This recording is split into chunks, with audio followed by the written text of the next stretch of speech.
there, it's Astronaut B. Today we have a few exciting tasks at hand. Our crew has been getting a little bit hungry with all of the space navigation we've been doing. Therefore, we have decided to make pizza for lunch and cookies for dessert. But before we get started, I'd like you to think of a situation where you've shared pizza or any other food item evenly among your friends. How did you ensure that everyone got an equal piece? Before it was portioned out, how might you have predicted the number of pieces that would be left over?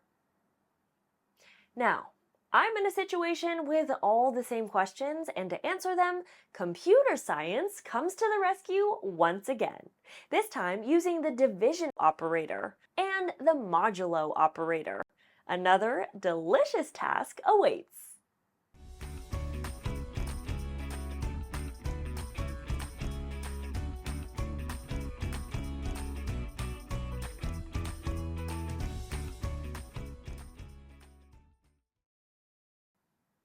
Today, we're going to do this using the division operator and the modulo operator.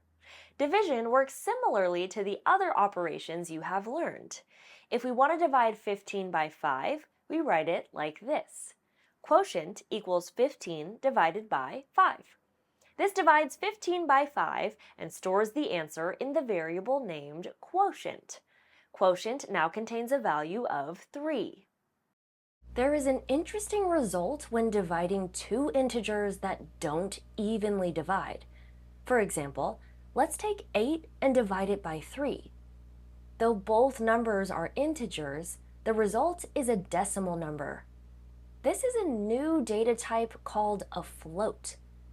Floats are defined as real numbers with a decimal component. The resulting float means that 3 can fully divide into 8 twice, plus a leftover amount represented by the decimal portion. Now, you may remember from earlier lessons in math about the remainder when numbers are divided. What was left over when we divided 8 by 3? That's right, 2. Wouldn't it be great if we could get that part of the answer too? Well, great news, we can!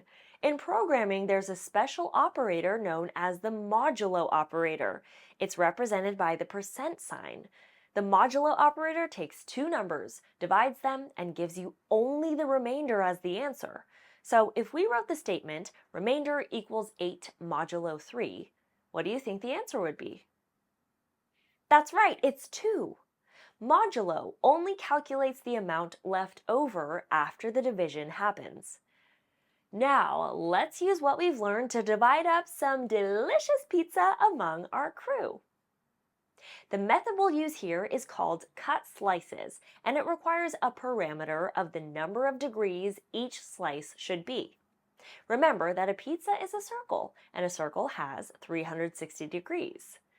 This method cuts the pizza into slices with the specified angle represented by angle degrees.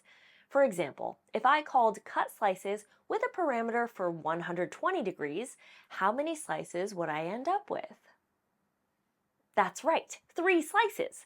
We just divide the total degrees, 360, by 120 and get 3. Let's look at another example. If we have 4 friends, we would want to divide the pizza into 4 equal parts. To do this, we would call the function cut slices. But what would we pass in as the degrees for each slice? That's right, 90. A whole pizza is 360 degrees, so dividing it by the number of people, which is 4 in this case, gives us 90 degrees. Since we have 4 people, we will declare a variable named people and assign it the value of 4. Then we will use the division operator, which is the /, to divide the 360 degrees of a circle by the total number of people. We will store this answer in a variable named angle.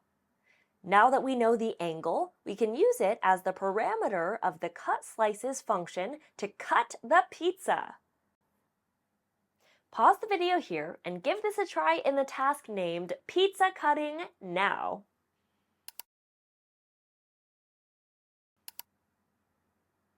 Now that we've had our lunch, it's time to figure out how to split up some delicious chocolate chip cookies for dessert. We will be grouping our cookies into boxes this time. Each box can hold exactly 6 cookies. Our task this time is to figure out how many cookies will be left over after filling all of the boxes. We have the variable cookies that tells us the total amount of cookies we have baked. We have to determine how many cookies are left over after filling as many 6 cookie boxes as we can. What operation can we use to find out what's left over? That's right, modulo. Open up the task Cookies 3 and try this with me. We start with a variable named cookies, which will have the total number of cookies. We know our box can only hold 6 cookies, so we'll make a variable called box capacity and give that the value of 6. We will store our answer in a variable named leftover. Can you come up with the last part of the code?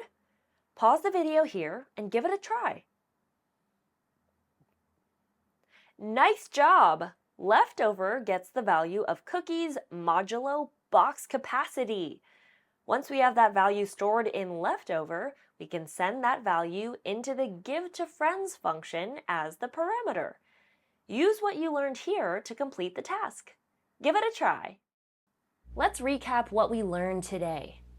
We learned about the division operation, which allows us to divide numbers resulting in a decimal value called a float. We also learned about the modulo operation, represented by the percent symbol, which gives us the remainder of a division operation. We used these concepts to help cut a pizza evenly using the function cutSlices, and also to help figure out how many cookies will be left over after packing them in boxes. Be sure to complete the programming tasks, practice questions, and extension activities before moving on to the next lesson. Remember, in the universe of coding, the possibilities are infinite. I'll see you next time.